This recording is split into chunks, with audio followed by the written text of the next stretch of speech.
with love. Tarawih, yeah. Reading Quran together. Beramadan. Assalamualaikum warahmatullahi wabarakatuh. Alhamdulillahirabbil alamin. Assalatu wassalamu ala asyrafil anbiya'i wal mursalin wa ala alihi wa sahbihi ajma'in. Amma ba'du.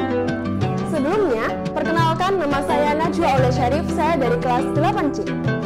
Hadirin yang dirahmati oleh Allah Subhanahu wa taala, alhamdulillah kita kembali dipertemukan oleh bulan suci Ramadan. Di bulan ini, Allah Subhanahu wa taala melipat gandakan segala pahala yang telah kita perbuat. Salah satu amal kebaikan yang dapat kita lakukan yang dianjurkan oleh Allah Subhanahu wa taala adalah menjaga lisan. Lisan adalah anugerah yang terbesar yang diberikan oleh Allah Subhanahu wa taala. Namun, lisan juga dapat menjadi sumber dosa bagi kita apabila kita tidak melakukan perbuatan dengan baik. Rasulullah Shallallahu Alaihi Wasallam bersabda, barang siapa yang beriman kepada Allah dan hari akhir, maka hendaklah dia berkata yang baik atau lebih baik dia. Mengapa menjaga lisan begitu penting dalam bulan Ramadan? Yang pertama, karena menjaga kesempurnaan puasa. Puasa bukan hanya berarti menahan lapar dan haus, tetapi puasa juga menahan diri dari segala bentuk perbuatan yang dapat mengurangi pahala puasa. Yang kedua adalah mendekatkan diri kepada Allah Subhanahu wa taala. Dengan kita berkata yang baik, maka Allah Subhanahu wa taala akan melihat kita telah berkata yang baik. Maka dari itu, kita akan semakin dekat dengan Allah Subhanahu wa taala. Lalu yang ketiga adalah menciptakan kedamaian. Apabila kita berbicara dengan baik, maka tidak ada orang yang sakit hati. Maka dari itu akan timbullah suasana yang damai, aman, tentram, dan sentosa. Lalu yang keempat adalah mendapatkan pahala yang dilipat gandakan. Seperti yang kita semua tahu bahwa di bulan Ramadan ini adalah semua amal kebaikan akan dibalas dengan pahala yang dilipat gandakan. Namun juga perbuatan yang buruk akan dibalas dengan dosa yang dilipat gandakan.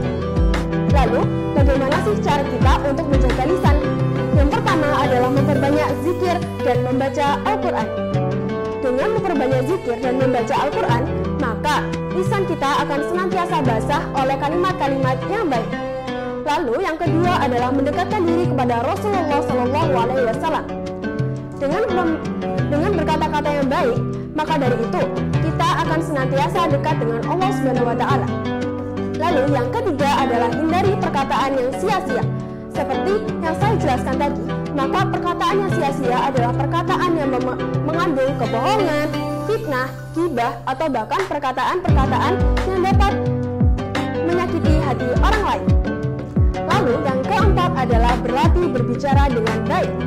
Jika kita senantiasa melatih pembicaraan dengan baik, maka dari itu obrolan kita dengan teman kita akan semakin tertata, dan positifnya adalah teman kita tidak akan tersinggung apabila kita dapat mengatur kata-kata dengan baik.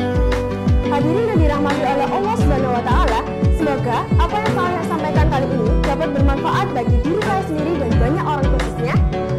Nah, semoga kita juga bisa menjadi golongan orang-orang yang bertakwa kepada Allah Subhanahu wa taala. Amin ya rabbal alamin. Sekian yang dapat saya sampaikan hari ini, kurang lebihnya mohon maaf. Wassalamualaikum warahmatullahi wabarakatuh.